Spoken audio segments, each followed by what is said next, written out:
안녕하세요. 한국신용평가 노재영 실장입니다. 전반적인 아웃룩을 점검하고 부동산 경기 민감도가 높아 별도 발표를 진행할 증권, 캐피탈, 저축은행 이외의 금융업종을 중심으로 살펴보는 시간을 갖겠습니다. 목차는 아웃룩 개관, 키이슈 요약, 별도 발표를 진행하지 않는 업종의 핵심 이슈 순서대로 진행하겠습니다.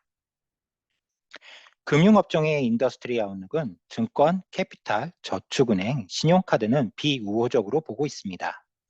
이들 업종은 키 이슈 관점에서 금리 변동성 영향이 크고 PF 또는 가계 대출과 관련하여 자산 건전성 우려가 제기되는 업종입니다.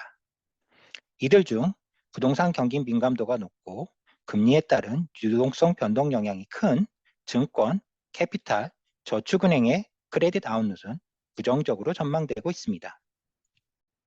금융업종에서 키 이슈를 선정한 배경을 잠깐 살펴보겠습니다. 여러분들도 아시다시피 미국의 기준금리 피벗에 대한 전망이 커지고 있고 국내 시장 금리도 일부 영향을 받고 있습니다. 반면에 과거 3, 4년 전보다 높아진 금리로 조달 여건이 저하된 측면도 있어 금리를 키 이슈로 잡았습니다. 업종별로 다소 차이는 있지만 높아진 금리 수준에서 PF와 가계의 부채를 중심으로 자산 건전성 우려가 커지고 있어 자산 건전성도 키 이슈로 선정하였습니다. 금리 변동성과 자산 건전성 저하 우려 속에 투자자들의 투자 심리 변화가 커지면서 등급별로, 업종별로 유동성이 차별화되고 있습니다. 이러한 점을 봐서 유동성도 키 이슈로 올렸습니다. 금융업종이 갖는 규제의 중요성도 감안해서 규제 및 정책 변화도 살펴보겠습니다. 저희는 금융업종의 키 이슈를 금리, 유동성, 규제 및 정책, 자산 건전성으로 보고 있습니다. 자산 건전성은 PF, 해외 대체 등의 부동산 금융 측면과 가계 부채 측면에서 살펴보고 있습니다. 2024년 금리 전망은 미국 기준금리의 피버팅을 기대하고 있어 국내 기준금리가 후행하여 조정될 것으로 보는 의견이 많습니다. 그렇지만 여전체 자금 조달 비중이 큰 신용카드와 캐피탈은 이러한 전망에도 불구하고 회사채 차환 발행 과정에서 조달금리가 과거 2, 3년 전보다 상승함에 따라 당분간 부정적 영향이 클 듯합니다. 유동성은 AA 이상의 우량 등급의 채권 발행량에 따라 조달 여건 변화가 큰 캐피탈은 부정적 요인이 큰 상황입니다.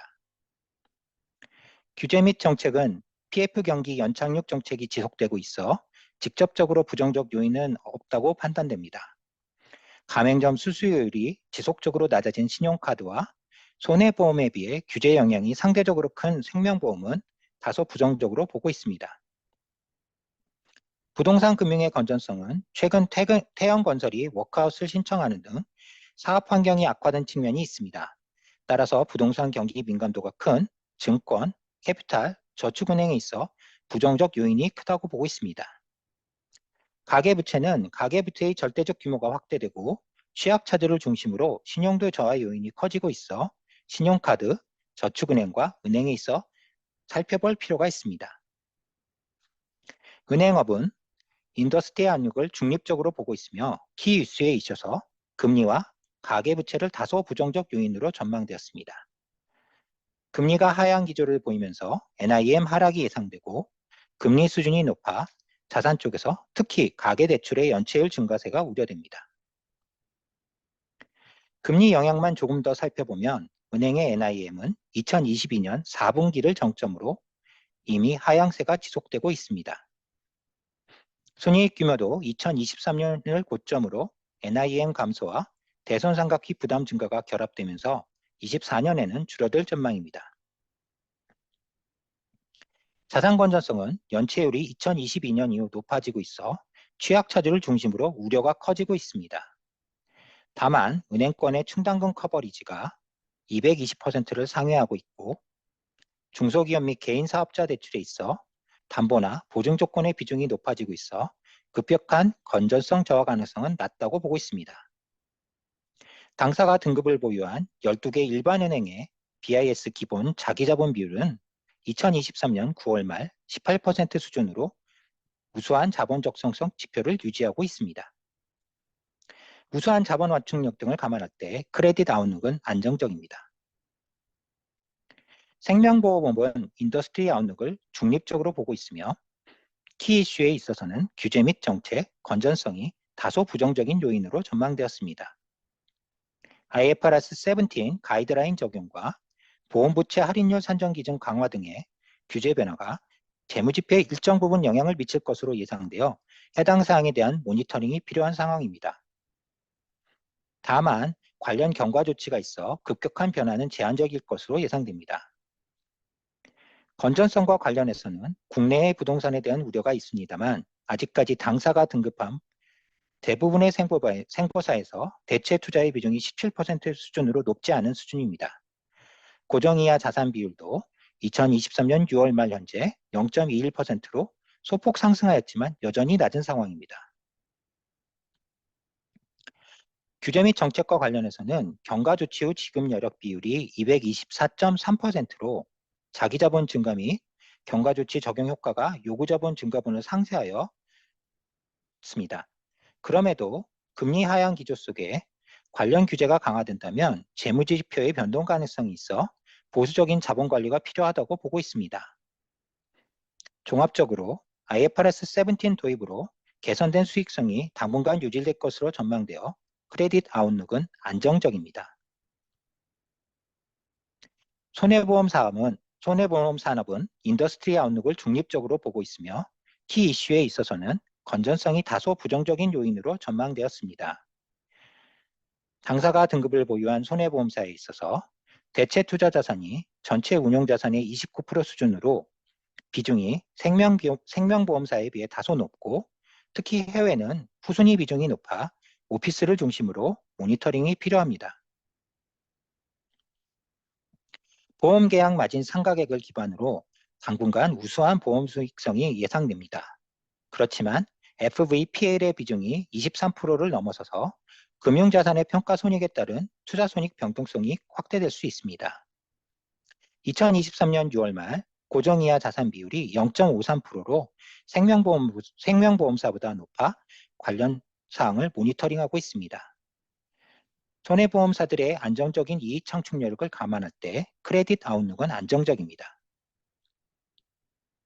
신용카드는 인더스트리 아웃룩을 비우호적으로 보고 있으며 금리와 가계부채를 부정적인 요인으로 보고 있습니다. 과거 2, 3년 전보다 조달금리가 상승하여 수익성에 부정적이고 다중채무자, 중저신용자의 비중이 높은 카드사의 경우 자산 건전성 저하 압력이 커질 수 있습니다. 규제 강화와 금리 영향이 겹치면서 단기 순이익 규모와 ROA 추이에서 확인할 수 있듯이 수익성 저하가 2021년 이후 지속되고 있습니다. 2022년 하반기에 급격히 상승했던 조달금리가 일부 개선되기는 했으나 과거 대비 여전히 높은 수준입니다. 과거 2, 3%였던 조달금리 대비 차환금리가 현재는 4, 5%로 높아졌습니다. 또한 2%를 하회하던 대손 비용률이 2023년 9월 2.5%까지 상승하고 있어 당분간 수익성 저하가 전망됩니다. 자산 건전성 측면에서도 신용카드사가 취급하고 있는 거의 모든 상품에서 연체율이 상승하고 있습니다. 물론 과거에도 유사한 패턴을 보이다가도 안정화된 경우가 많아 연체율 상승 시 세가 지속되는지를 살펴볼 필요가 있습니다. 그럼에도 불구하고 연체 전이율도 높아지고 있어 우려가 일정 부분 있습니다. 고정이하 여신 비율도 코로나 이전과 유사하게 1%를 상회하고 있어 모니터링이 필요합니다. 그렇지만 신용카드사들은 우수한 영업 기반과 비용 절감 등을 바탕으로 수익 창출력을 유지할 것으로 전망되고 있어 그리고 레버리지 규제가 일부 완화되긴 했지만 기존의 레버리지를 감안할 때 비우적인 외부 환경에 대한 대응력을 보유하고 있다고 판단하고 있습니다. 따라서 크레딧 아웃룩은 안전적으로 전망됩니다. 업종별 아웃룩과 키 이슈를 두 페이지에 걸쳐 요약해 보았습니다. 자세한 내용은 개별 업종의 인더스트리 아웃룩 자료를 참고하시기 바라겠습니다. 18페이지로 넘어가겠습니다. 당사가 지난 1년간 발표하였던 주요 리서치를 두 페이지에 걸쳐 요약해 보았습니다. 사전 질문의 상당수가 기존 발표에서 자료진 측면도 있습니다. 관심 있으신 부분은 참고하시기 바랍니다. 증권 캐피탈 저축은행은 이어질 해당 발표를 참고해 주시기 바랍니다. 이상으로 발표를 마치겠습니다. 감사합니다. 안녕하십니까. 증권업을 담당하고 있는 김예일 수석연구원입니다. 이어서 증권업의 산업 전망에 대해 발표하겠습니다. 주제는 부동산 금융 부실화는 현재 진행 중, 재무 여력에 따른 신용도 차별화 지속이라는 내용으로 발표드리겠습니다. 2024년 증권 산업에 대한 산업 전망은 비우호적이며 신용도 전망은 부정적입니다. 향후 금리 방향성 등 증권사의 영업 환경에 일부 변화가 있을 수 있으나 국내외 부동산 금융 건전성 저하 부담과 위험자산 투자 심리 위축의 영향이 지배적일 것이라는 전망입니다. 그럼 세부적인 내용을 짚어보겠습니다. 먼저 증권업의 키 이슈를 네 가지를 살펴보겠습니다. 금리와 규제 및 정책의 영향은 다소 중립적인 편이나 유동성과 건전성의 경우 여전히 부정적인 요소로 보고 있습니다. 2024년 증권업의 산업 전망입니다. 투자 중개 부문의 경우 금리 방향성 변화 시 투자 심리가 일부 회복 가능할 것으로 보입니다. 다만 글로벌 경기 침체 등 영향은 모니터링 요인입니다. 자산관리 부문은 불안전 판매, 채권, 랩, 신탁 상품 이슈 등이 불거지는 등으로 당분간 간접 투자 시장의 성장폭이 제한될 전망입니다. IB 부문의 경우 증권사의 사업 부문 중 부정적인 요인이 가장 큰 사업 부문입니다. 기업 경기 회복 지연으로 IB 딜 취급이 저조한 수준을 지속할 가능성이 높고 국내 부동산 PF와 해외 상업용 부동산의 손실 부담이 확대될 전망입니다. 자기매매 및 운용 부문은 시장금리 변동성은 다소 완화될 것으로 예상하며 운용 전략에 따라서는 업체별 성과 차별화가 나타날 수 있다고 보고 있습니다. 세부적으로 살펴보겠습니다. 투자중개 부문의 경우 일평균 주식 거래대금은 2023년 상반기와 3분기에 2차 전지 등 일부 산업 투자 심리 호조로 양호한 수준을 달성하였으나 4분기에는 국매도 금지 조치에도 불구하고 시장 재료 소멸로 거래대금이 다시 감소하는 모습을 보였습니다. 다만 최근 미국의 금리 방향성 변화 가능성이 대두되는 만큼 향후 이로 인해 주식 등 직접 투자 심리가 회복된다면 국내외 증시 거래대금과 예탁금 이용 규모, 신용구형금 증가로 투자중개 부문에 긍정적인 영향을 미칠 가능성이 있습니다. 물론 국내외 경기 침체로 인한 투자 심리 영향과 예탁금 이용률 상향 등은 부담 요인으로 작용할 수 있어 모니터링은 필요합니다. 자산관리 부문의 경우에는 금융상품 불안전 판매 이슈와 함께 증권사의 채권 관련 랩, 신탁 상품 취급 관련하여 위법사항 및 리스크 관리 미비점이 발견되는 등 부정적인 요인이 존재합니다. 투자 심리 위축과 부정적인 이슈 부각으로 간접 투자 시장의 성장폭은 다소 제한될 것으로 예상합니다. 한편 IB 부문의 경우 증권사의 사업 부문 중 현재 부정적인 요인이 가장 큰 사업 부문입니다. 부동산과 기업 투자를 포함하여 IB 부문 전반의 신규 딜 취급이 저조한 가운데 유동화증권 마진 축소 등으로 채무보증 관련 수수료 역시 감소하였습니다. 이에 더해 브릿지론의 본 PF 미전환 등으로 건전성 저하와 충당금 비용이 크게 확대되면서 수익성의 하방 압력이 높아졌습니다. 향후에도 기업 경기 회복 지연으로 인해 IB 딜 취급이 저조한 수준을 지속할 가능성이 높고 브릿지론의 선별적 만기 연장과 함께 건설사의 재무 안전성 저하 가능성으로 인해 국내 부동산 PF와 해외 상업용 부동산의 손실 부담이 확대될 전망입니다. 자기매매 및 운용 부문의 경우에는 단기적으로 시장금리의 방향성에 크게 영향을 받게 되는데요. 2024년에는 미국의 금리 방향성 변화로 국내 금리가 상승 압력을 멈추고 다소 안정화된다면 채권운용 부문의 실적이 양호한 수준을 유지할 가능성이 있습니다. 다만 국내 시장금리가 이미 상당 부분 선반영되었고 현재 국내 기준금리도 미국에 비해 상당폭 낮아 실질적인 하락 여부에 대해서는 모니터링이 필요합니다. 또한 파생결합증권의 경우 홍콩 H지수 하락으로 조기상환 지연과 낙인이 발생하면서 실적에 부정적인 영향을 미칠 가능성이 있습니다. 따라서 업체별로는 각 유가증권의 운용 전략에 따라 성과 차별화가 나타날 전망입니다. 요약하면 금리 방향성 변화는 아직 다가오지 않은 가운데 경기 침체와 부동산 금융 건전성 저하는 현재 진행형인 상황이라고 정리할 수 있습니다. 오른쪽 그래프에서 보시다시피 최근 중소형 증권사의 건전성 지표가 크게 저하되고 있습니다. 대형 증권사 역시도 해외 부동산 손실이 본격적으로 인식되는 등 대체 투자와 부동산 금융 부실화 위험이 여전히 높습니다. 국내 부동산 PF 시장은 PF 대주단 협약 도입 등으로 급격한 부실화를 막아왔으나 누적된 비용과 함께 사업성 회복이 미진한 상황으로 브릿지론의 정리 절차 개시 가능성이 높아졌습니다.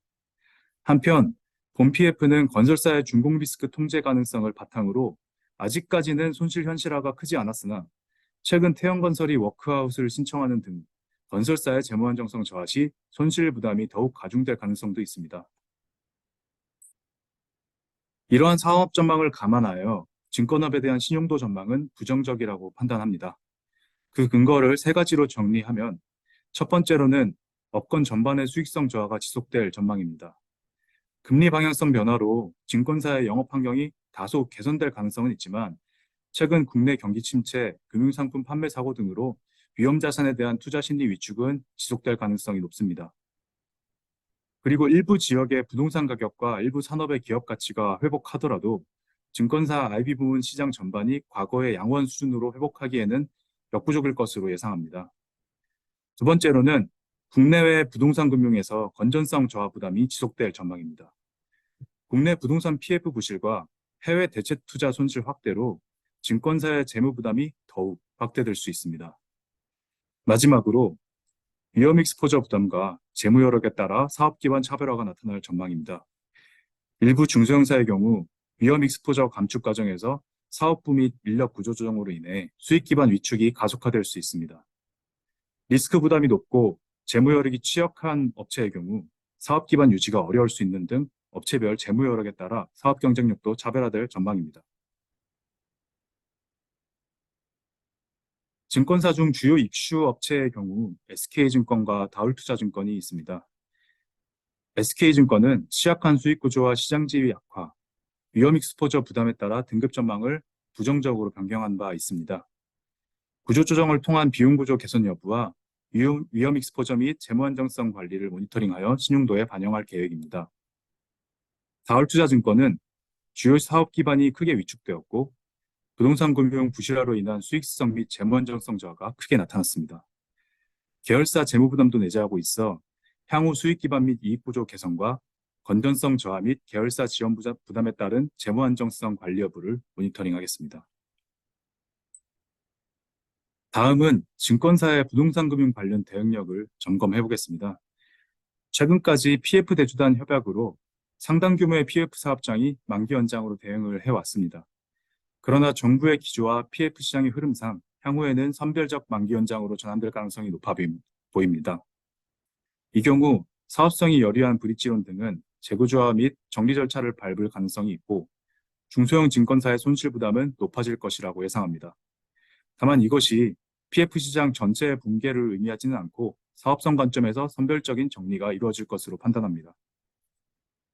계속해서 아래 왼쪽 그래프를 보시면 대부분의 증권사의 경우 고위험 부동산 금융 익스포저가 자기 자본의 30% 수준에 육박하거나 상회하고 있습니다.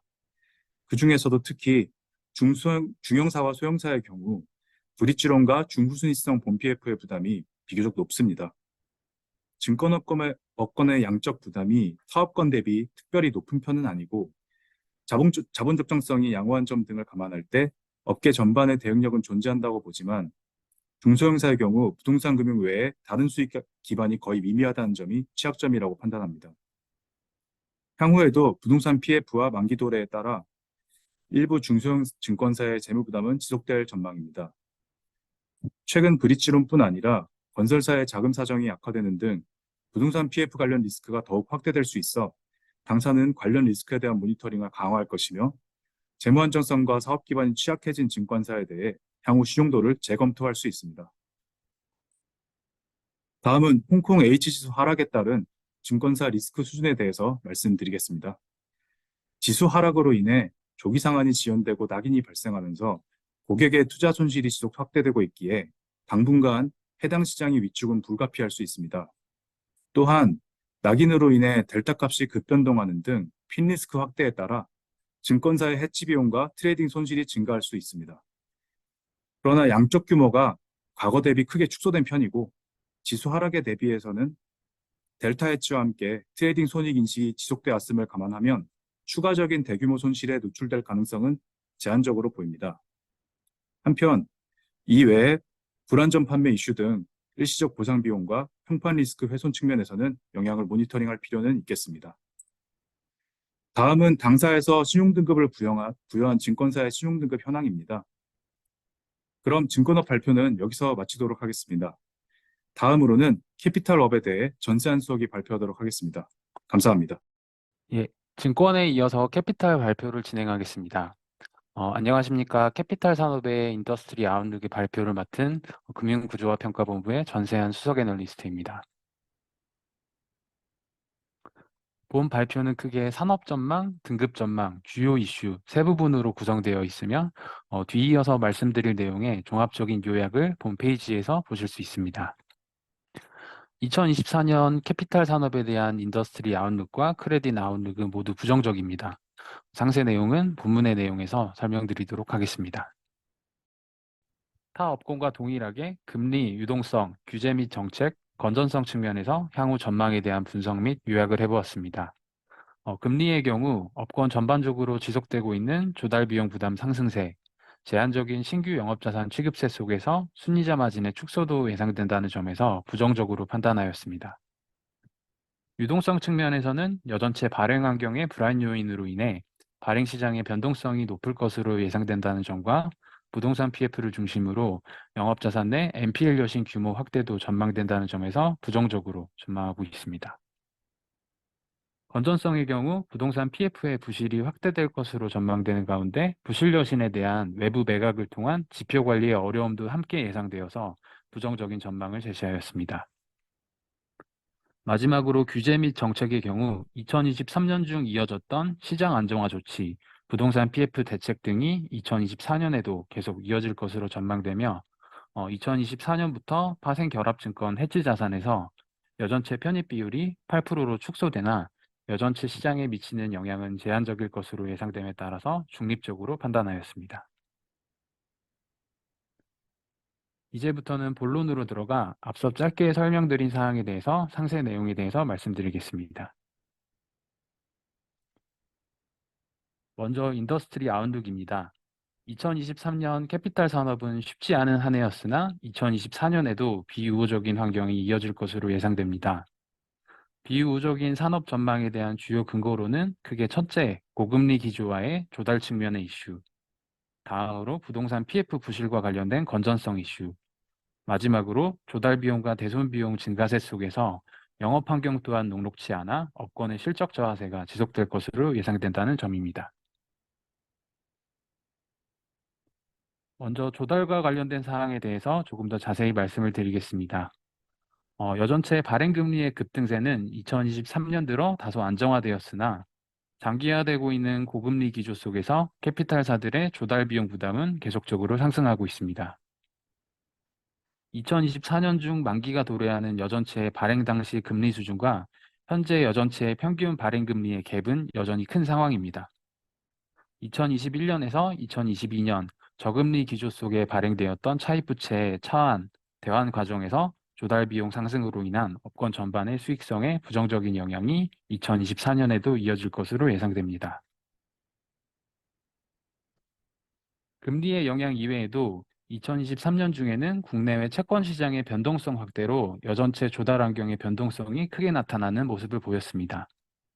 2024년에도 은행채, 한전채, MBS 발행량 증가, 홍콩 H지수 ELS 만기 도래 등 시장 불안 요인으로 인해 비우호적인 조달 환경이 이어질 것으로 예상되며 특히 A급 이하 캐피탈사는 AA급 캐피탈사들에 비해 조달 환경, 자본시장 업황 등의 발행 여건에 따른 영향을 크게 받기 때문에 하위사를 중심으로 유동성 지표의 모니터링 필요성이 증대될 것으로 전망됩니다. 다음으로 부동산 PF와 관련된 사항입니다. 다른 금융업권과 마찬가지로 캐피탈사들이 취급한 부동산 금융 영업자산의 경우에도 2023년 중에는 PF 대주단 협약 등 금융당국의 정책적 지원하에서 상당수의 부동산 PF의 만기가 연장되면서 상환 시기가 이연되는 모습을 보여왔습니다. 이 과정에서 개별 사업장의 사업성과 회수 가능성 제고를 위한 시장 참여자들의 많은 노력들이 이어졌으나 캐피탈사들의 부동산 금융 관련 익스포저의 회수는 아직까지 제한적인 상황입니다. 2024년에는 금융비용과 공사비 상승, 시공사 부실 등으로 인해 부동산 경기 침체가 장기화되는 가운데 더 이상 사업성의 재고가 여의치 않고 회수 가능성이 제한적인 브릿지론을 중심으로 선별적인 정리 절차가 확대될 것으로 예상됩니다. 이 과정에서 개별 업체들의 건전성 저하 및 대손 비용 증가는 불가피할 것으로 판단합니다.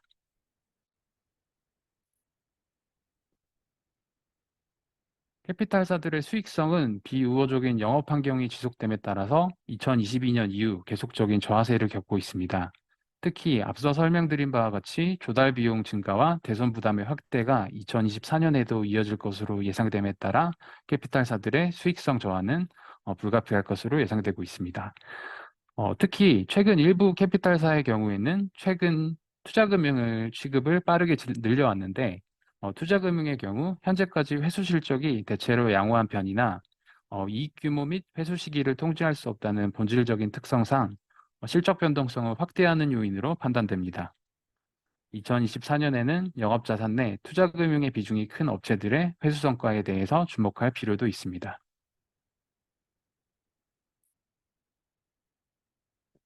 이상으로 산업 전망을 마치고 크레딧 아웃룩에 대해서 말씀드리겠습니다.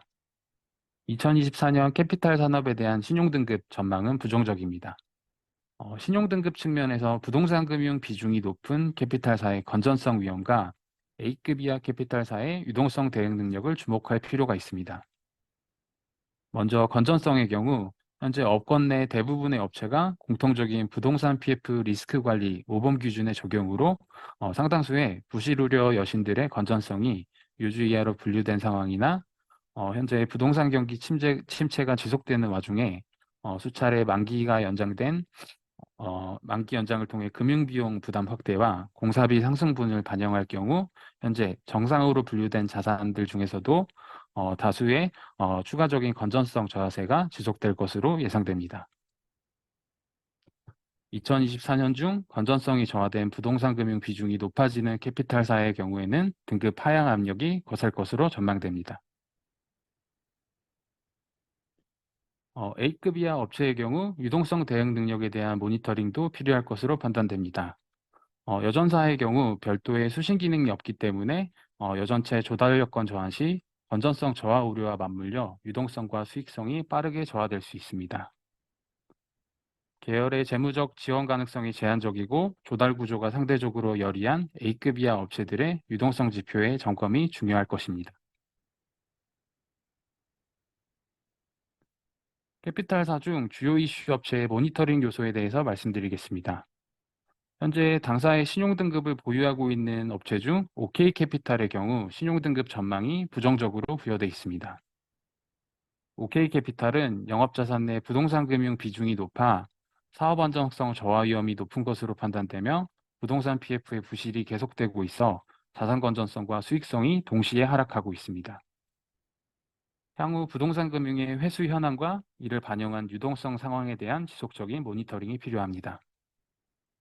당사가 OK캐피탈에 대해서 KMI로 선정하고 있는 지표는 연체율과 ROA입니다. 마지막으로 캐피탈사의 주요 이슈 모니터링 포인트 2가지를 말씀드리겠습니다. 현재 가장 관심이 높으실 캐피탈사들의 건전성 현황에 대해서 살펴보면 리스크 관리 노력에도 불구하고 브릿지론, 본PF, 가계신용대출의 합계인 위험 믹스 보조의 자기자본 대비 비율 부담은 여전히 높은 상황입니다. 앞서 산업 및 신용등급 전망에서 말씀드린 부동산 경기의 하락세를 고려했을 때 만기가 짧고 수익성이 높은 중우순위 부동산 금융 취급을 적극적으로 늘린 A급 이하 캐피탈사는 다소 높은 건전성 위험을 내재하고 있습니다. 특히 브릿지론의 경우 2024년 중 상당 부분 만기가 도래하는 가운데 EOD 발생, 공회 절차 개시 등을 통한 개별 사업장의 부실 위험이 현실화될 경우 중우순위 투자권을 중심으로 회수 가능성이 제한적일 가능성이 높습니다. 향후 브릿지론의 사업성 및 회수 가능성 재고 여부가 2024년 건전성 지표의 변동성에 가장 큰 변수로 작용할 것으로 예상됩니다. 추가적으로 한 가지 더 말씀드리면 최근 태형건설의 워크아웃 신청과 관련하여 캐피탈사들의 건전성 현황에 대한 문의가 많습니다. 당사가 최근 리포트를 통해 밝혔듯이 캐피탈사들의 태양건설과 관련된 익스포저는 자기 자본 대비 높지 않아 직접적인 영향은 제한적일 것으로 예상되나 관련 리스크가 시장 전반으로 확산될 우려가 있기에 부동산 PF와 관련된 모니터링 수준을 강화할 예정입니다. 특히 당사는 부동산 금융에 대한 건전성 위험을 판단할 경우 시공사와 관련된 위험 요인 또한 적극 반영하여 필요시 개별 업체의 신용 등급에 반영할 예정입니다. 다음으로 유동성과 관련된 사항입니다. 자본시장을 통한 조달 의존도가 높은 여전업 특성상 캐피탈사의 유동성 현황에 대한 점검은 항상 중요하나 최근 여전체 조달 시장의 변동성이 확대된 점을 감안할 때 각 업체의 유동성 대응 능력을 면밀히 모니터링할 필요가 있습니다. 캐피탈사들은 부동산 금융을 중심으로 자산 회수율 감소 및 기발행 차입 부채의 만기 도래로 인해 1년 내 만기 도래 자산 부채 비율이 하락하는 등 유동성 지표가 저하되는 모습을 보이고 있습니다. 다만 이에 대한 영향은 신용등급별로 차별화될 것으로 예상됩니다. 더블에이크 캐피탈사의 경우 자본시장 접근성이 좋고 계열의 지원 등을 감안할 경우 실질적인 유동성 대응 능력이 우수할 것으로 전망되나 A급 이하 캐피탈사는 즉시가용 유동성 수준이 상위사보다 열이하며 2023년 중 변동성 수준도 큰 것으로 나타났습니다. A급 이하 캐피탈사 중 크레딧 라인, 계열의 지원 등을 통한 유동성 확보가 어려운 캐피탈사를 중심으로 유동성 지표의 모니터링이 필요할 것으로 예상됩니다. 마지막으로 당사의 캐피탈사의 신용등급 현황을 보여드리면서 발표를 마치겠습니다. 빨간색 음영의 경우 신용등급 또는 등급 전망이 상향된 업체입니다. 2023년 중에는 현대캐피탈의 신용등급이 상향 조정되었으며 DGB캐피탈의 신용등급 전망이 상향 조정되었습니다. 파란색으로 음영 처리된 부분은 하향 조정된 업체에 해당합니다. 2023년 중에는 M캐피탈, DB캐피탈의 신용등급 전망이 하향 조정되었으며 OK캐피탈은 2022년 말 기준 A- 부정적에서 2023년 말 기준 BBB 플러스 부정적으로 등급이 하향 조정되었습니다. 이상으로 발표를 마무리하겠습니다. 네, 추가적인 문의사항이 있으실 경우 언제든지 연락 부탁드리겠습니다. 감사합니다. 안녕하십니까. 저축은행업 담당 금융일실 곽수연 연구원입니다. 이어서 저축은행 산업 IO 발표드리겠습니다. 2023년은 자산 건전성 저하와 수익성 부진이 겹친 가운데 자산도 역성장하면서 실적 부진이 컸습니다. 2024년에도 경기 침체로 이러한 환경이 지속될 것으로 예상됨에 따라 저축은행 산업 전망은 비우호적, 등급 전망은 부정적으로 전망합니다. 가장 부정적 요인은 건전성입니다. 2023년에는 PF 연착륙 지원 등으로 부동산 금융에서의 만기 연장 등을 통해 부실 인식이 이연됐다면 2024년에는 정책 기조 변화, 사업성 저하로 인한 상환 부당 상승 등으로 만기 연장 비율이 하락할 것으로 예상합니다. 가계 신용대출에서도 건전성 부담이 지속될 것으로 예상됩니다. 산업 전망과 등급 전망에 대해 말씀드리고 주요 이슈 업체와 FAQ에 대해 짚어보도록 하겠습니다. 먼저 산업 전망은 비우호적입니다. 부실 본격화, 수익성 부진, 자산 정체 기조가 지속될 것으로 예상되기 때문입니다. 부동산 금융부터 말씀드리겠습니다. 부동산 금융의 경우 세 가지 특징으로 요약할 수 있는데요. 첫째, 대부분 저축은행끼리 컨소시엄을 구성해서 단일 선순위로 참여한다는 점. 둘째, 주로 근생이나 오피스텔 위주로 취급하고 아파트 비중은 낮은 등 타 업권보다 사업성이 열이하여 분양 위험이 높은 점. 셋째, 최근 건설사 위험도 대두되고 있는데요. 주로 시공 능력 200이 박해 소형 건설사가 500억 원 이내의 소규모 사업에 참여하기 때문에 타 업권보다 준공 위험이 높은 점입니다. 건전성 지표를 살펴보면 맨 왼쪽 그림에서 보실 수 있듯이 23년 6월 말 기준 본 PF와 브릿지론 요주예약 여신 비율이 각각 48%, 33%에 달할 정도로 상당히 높아졌는데요. 2024년에는 요주에서 고정유로의 전이가 본격화될 것으로 예상됩니다. 오른쪽 그림은 정상이나 요주에서 고정으로 전이될 경우 부담이 어느 정도 될지 추정해 본 것입니다. 전체 잔액 기준으로 평균 충당금 적립률은 본 PF 7%, 브릿지론 4% 수준인데요. 저축은행 부동산 금융 약 절반을 차지하는 브릿지론, 빌라 다세대 등 주거용 본 PF, 근생 오피스텔 등 비주거용 본 PF 세 가지로 구분해서 추정해 보았습니다. 하나하나 살펴보면 먼저 브릿지론의 경우 LTV 63%에서 역사적 최저 낙찰가율 50%와 브릿지론 충당금 적립률 4%를 감안한다면 최대 9%의 추가 손실이 발생할 수 있습니다. 한편 빌라나 다세대 등 주거용 본 PF의 경우 역사적 최저 낙찰가율이 67% 수준으로 액식 분양률인 69%와 비슷하고 근생이나 오피스텔 같은 비주거용 본 PF도 최저 낙찰가율이 61% 수준으로 액식 분양률인 62%와 비슷하여 현 충당금 적립 수준으로도 대응이 가능할 것으로 보입니다. 물론 LTV나 액식 분양률의 경우 업체 제시 수치로 추가적으로 손실이 더 발생할 수도 있는데요. 다만 저축은행의 경우 구조적으로 선순위 비중이 대부분이고 일반 기업 회계 기준을 적용하기 때문에 충당금 적립률이 상대적으로 높다는 점이 타업권과의 차이점입니다. 한편 이러한 손실이 한꺼번에 반영되지는 않을 것으로 예상되는데요. 선순위 비중이 대부분이라 시간을 두고 2, 3년에 걸쳐 부실이 발생할 것으로 예상됩니다. 가계 신용대출은 신용대출 위주로 건전성 저하가 지속될 것으로 예상되는데요. 다만 2022년 4분기 이후 취급을 축소하고 있기 때문에 추가적인 상승폭은 둔화될 전망입니다. 저축은행 차주는 다중채무자 비중이 76%로 높고 신용도가 열이한 수준으로 물가나 금리에 매우 취약한데요. 2023년 가계 신용대출 연체율이 가파르게 상승했다면 2024년에는 상승폭은 둔화되겠지만 여전히 건전성 부담은 높게 나타날 것으로 보고 있습니다. 한편 가계 신용대출에 비해 대손 부담이 낮은 정책성 대출의 경우 2024년에 소폭 증가할 것으로 예상됩니다. 수익성을 보면 키스 커버리지 기준으로 23년 3분기 ROA는 0%로 작년 1.8% 대비 크게 하락했습니다. 저축은행 79개사 건 전체로 봐도 3분기 연속 적자를 기록했는데요.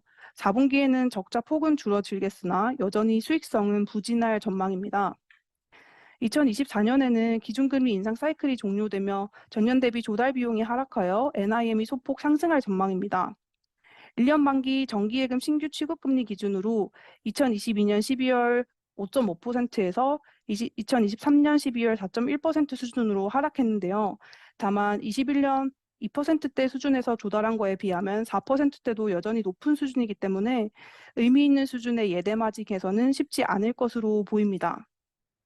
뿐만 아니라 앞서 말씀드린 부동산 금융 여신이 요지에서 고정으로의 전이가 본격화됨에 따라서 대손 부담이 확대될 것으로 예상되는 점은 수익성에 부정적입니다. 2024년에는 기업 대출 감소 추세는 지속되겠지만 가계대출의 경우 소폭 회복할 것으로 예상되어 전체적인 자산 정체 기조는 지속될 것으로 전망합니다.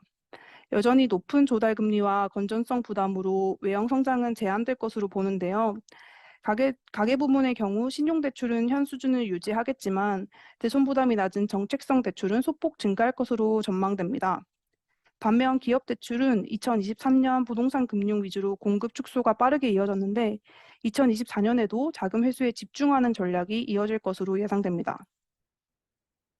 이렇듯 비우호적인 산업 전망으로 인해 2023년에 이어 2024년 저축은행 등급 전망 역시 부정적입니다. 자기 자본 대비 부동산 금융 부담이 높은 저축은행의 경우 대손 부담 상승으로 수익성이 부진하면서 자금 회수가 지연되어 유동성 위험도 지속될 것으로 예상됩니다. 주요 모니터링 업체로는 SBI, 푸른, JT친해저축은행인데요. 먼저 SBI 저축은행의 경우 사업자 모기지론 건전성 저하가 빠른 수준으로 추가적인 부실 증가 가능성이 높아 모니터링이 필요합니다. 푸른상호저축은행은 총 여신 대비 부동산 금융 비중이 높아 모니터링이 필요할 것으로 보이나 자본 대비 부담은 낮은 편입니다. JT친해저축은행의 경우 총 여신의 절반 이상을 차지하는 가계 신용대출 연체율이 상당히 가파르게 상승하였는데 BIS 자기자본 비율도 다소 낮은 수준으로 자본 비율 관리에 주목하고 있습니다. 주요 FAQ 두 가지에 대해 말씀드리겠습니다. 첫째, 고금리 지속 및 부동산 경기 침체로 저축은행 부동산 PF 리스크가 커지고 있습니다. 일부 브릿지론이 상환되면서 자본 대비 부동산 금융 부담은 약 130% 수준으로 작년 대비 소폭 감소했으나 여전히 양적 부담이 높은 상황입니다. 또한 계속된 만기 연장으로 사업성이 저하되고 있는데요. 특히 브릿지론의 경우 21년 하반기부터 22년 상반기에 취급한 비중이 64%로 2024년 상반기까지 취급 후 2년 이상 경과하게 됩니다. 만기를 연장하게 되면 이자율이 10%대로 상당히 높은 수준인데 2년 연장 시 20%의 추가적인 금융 비용을 부담하게 되는 점을 감안하면 재연장 시 부담이 커질 수밖에 없습니다. 뿐만 아니라 본 PF도 상대적으로 사업성이 여리한 도생이나 오피스텔 등의 사업 형태가 많다 보니 공사기간이 짧은 만큼 만기도 상대적으로 빨리 도래하여 2024년 만기 도래하는 본 PF 사업장의 분량 성과와 공정 위험 관리 수준을 모니터링할 계획입니다. 둘째, 사업자 모기지론에 대한 부담 수준입니다. 사업자 모기지로는 특정 업체 위주로 취급하고 있으며 6월 말 기준 키스 커버리지 잔액은 약 3.2조 원 정도입니다. 대부분 수도권 아파트에 대한 후순위 담보 대출로 이루어져 있는데 자산 가격이 급격하게 상승한 2020년부터 2021년에 많이 늘어났습니다. 후순위 대출이기 때문에 LTV가 높은데 아파트 가격 하락으로 LTV가 90%를 초과하는 비중이 21년 말 4%에서 23년 6월 말 41%로 고LTV 비중이 급격하게 증가했습니다. 고정이하 여신 비율도 동기간 1.8%에서 11.2%로 크게 상승했는데요. 아파트 낙찰가율이 2008년 이후 최저치에 근접하는 등 매수 심리가 얼어붙어 있고 아파트 매물 건수도 2020년 11월 이후 최대치로 많아서 경공매를 통한 원금 회수도 쉽지 않을 전망입니다. 이상 저축은행업 발표 마치겠습니다.